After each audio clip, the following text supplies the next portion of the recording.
How do lawyers quantify pain and suffering in PI cases? Imagine trying to put a price on the ache in your back or the worry that keeps you awake at night.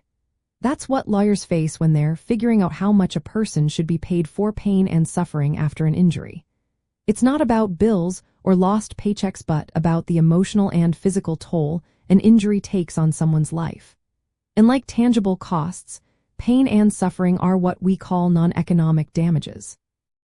They are tricky to measure because they are based on feelings and experiences, not receipts.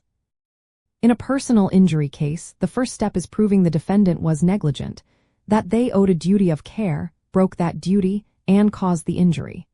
Once that's established, the focus shifts to how much the injury has affected the injured person beyond just money spent. Pain and suffering fall into this category. To assign a dollar value, lawyers often use two main methods: the multiplier method and the per diem method. The multiplier method is straightforward. First, all the economic damages like medical bills and lost wages are added up. Then, this total is multiplied by a number, usually between 1.5 and 5. For example, if someone has $20,000 in medical bills and lost wages, and the injury is moderate, a multiplier of 3 might be used. That results in $60,000 for pain and suffering. More serious injuries, like those causing permanent disability, might get a higher multiplier. The severity, recovery time, and impact on daily life influence this number. The per diem method assigns a dollar amount to each day the person experiences pain.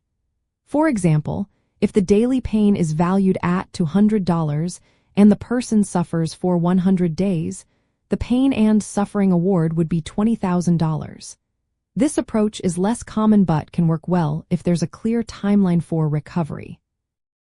Lawyers often combine these methods with evidence like medical records, expert opinions, and personal accounts.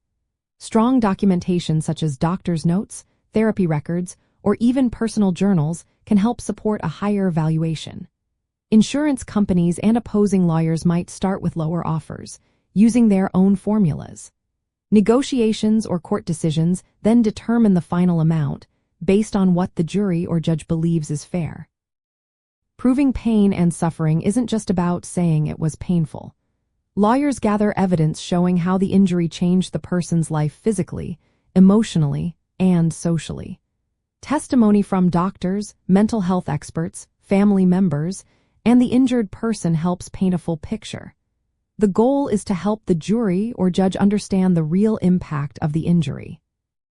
It's important to remember there's no exact formula for pain and suffering. Each case is different, and the process involves judgment calls. Some injuries cause a lot of emotional distress even if the medical bills are small, while others might cost a lot but have less lasting effect on quality of life. The legal system relies on the experience and fairness of everyone involved to reach a just result. In the context of negligence law, once the defendant's fault is proven, the court aims to make the injured person whole. That includes not just covering medical costs but also compensating for pain and suffering. This helps ensure the full human impact of an injury is recognized in the final settlement or judgment. Understanding how lawyers put a dollar amount on pain and suffering helps you see the bigger picture of personal injury law. It's about balancing the facts, the evidence, and the human side of injuries to reach a fair outcome. While there's no one perfect way, the methods used aim to give a reasonable estimate of the suffering endured.